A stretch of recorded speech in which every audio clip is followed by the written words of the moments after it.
Mfumu wa wazifumu lero ndabwera ndi nkhani yake inachitika ku Nigeria ku Imo State pa 23 February omwe ndi mmene zilili.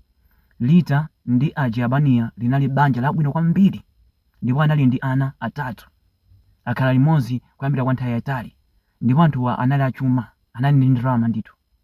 Koma tsiku lina china chilichonse chinasintha pamene Lita ankapita ku shopu, anatsegula gate. Atatsegula gate anapeza pali mayi wayima ndi mwana wake akudikira kuti anthu atsegule gate.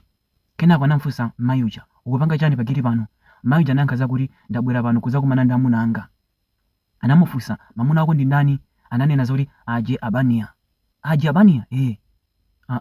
Ka serious. Ananena kuti eya, amenewa ndi amuna anga, ndipo ndabwera ndi mwana wawo kozamutula. Mwanayo ali ndi zaka 18. Ndaropa kukhala naye mwanayo. Udindo andigulira. Anati okay, ndimwirane aje. Anamwirana aje. Atafika aje analosangalala kwambiri. Atamona mwana uja anamuhaga ndikumfunsa uli bwanji. Mwana uja anayankha ndili bwino tati. Kenako Lita anasowa zochita, anangochivomereza chifukwa kuti iwowa anali amayi pa nyumba ndipo aje anali kholo la pa nyumba amene ali bambo.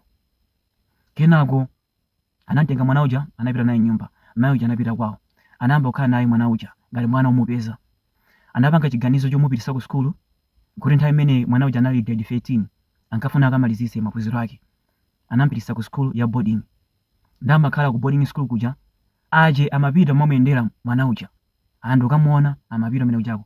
Ndakafika kumalo kuja amamutenga mwana uja amapita naye ku lodge, ku guest house, amakamugona kumakamugona. Ndiye mwana uja wakhala panga zimenezi kwa nthawi yayitali ndi bambo wake aje Albania.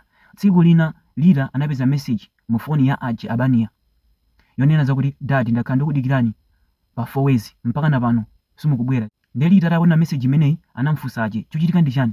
Mwana amene akhala ali ku sukulu panopa koma atali ku 4 weeks akudikira, chochitika ndi chani? Aja anena zoti akundidikira ndifuna ndikabuke malo opangira birthday yake, ndi apa tupita kokayang'ana.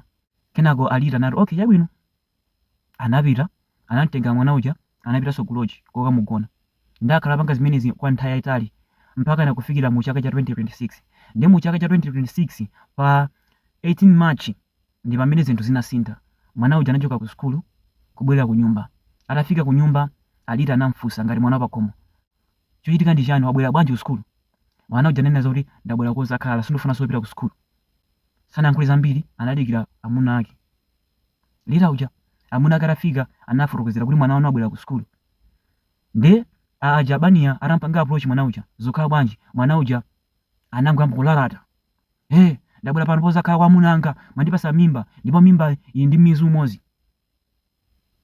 Aje anangoti kakasa kusowa choyankhula. Analibenso nthawi yokana. Lita atamva izi anayamba kukafunsa aje, somo zimenezi zimene mapanga? Aje anasowa zochita. Zotsatira zake Lita anangotenga katundu wake ndikumapita. Omwe ndi mmene banja lawo linathera chifukwa cha mwana omupeza. Ndabwera ndi nkhani imeneyi ndi cholinga choti anthu ena akimbotengepo phunziro, makamaka kwa anthu amene makhala ndi ana owapeza. Tengani phunziro pa nkhani imeneyi akuluakulu. Sindikunena zoti ndi zolakwika, koma ndikungokamba nkhani. Ndiye ngati sizikuvekerani bwino pepani, koma ndangobwera ndi nkhani imeneyi ndi cholinga choti ena akimbotengepo phunziro.